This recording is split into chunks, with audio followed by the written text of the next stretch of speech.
third-party contractor for the National Science Foundation. I function in a dual-role capacity as a tradesman and a firefighter.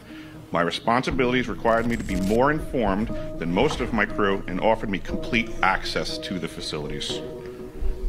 What I learned from this unique experience needs to be shared with the entire world.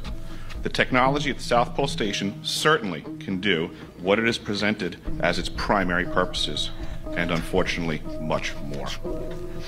The Ice Cube Neutrino Detector is presented as a passive listening device for the purposes of the science as presented.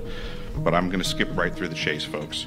I have provided documentation that proves that the 5,160, what they call DOMs, that are embedded in the ice can actually transmit at 2,047 volts each. That gives us a long list of things to consider.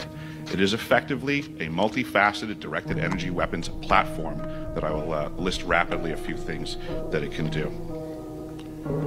Vehicle detection. We're learning that these off-world craft, on-world craft, ours or other nations, are also emitting neutrinos. So this makes the South Pole Station effectively an air traffic control station for this new level of equipment that nobody's discussing. In addition to the ability to detect neutrinos and the exotic vehicles, I have provided documentation that shows that this is also a system for faster than light communications. In the past, Gary McKinnon has hacked NASA, found the off-world fleet, the list of captains, and it's apparent that if we have faster than light vehicles moving throughout the system, we're going to need faster than light communications. This is that facility.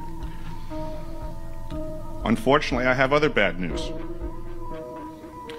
The season that I was there, 2010 to 2011, we converted from construction to operations and maintenance in both the elevated station and the detector array.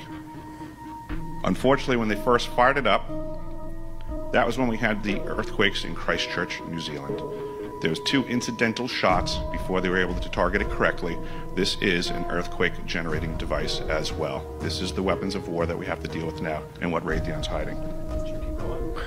Remember Havana Syndrome? But don't neutrino. So if it's a neutrino detector and a neutrino projector, don't neutrinos? No, they're not projecting them. I don't think. What no. is it projecting then? If it's going extreme frequencies, so like ELF and all that shit. Okay, so it detects neutrinos and then it projects something else. So it has a different thing. It does. It can be used for many applications. So the detector detects neutrinos. Right. That kind of makes sense. Like, why would you give But here's the question. Like, why would you spend so much money to detect neutrinos in space? But if you say, oh, but these UFOs emit neutrinos, like, oh. And you could eventually use them, because otherwise you have to be able to track something that instantaneously appears and disappears. Well, Air traffic control for UFOs makes sense.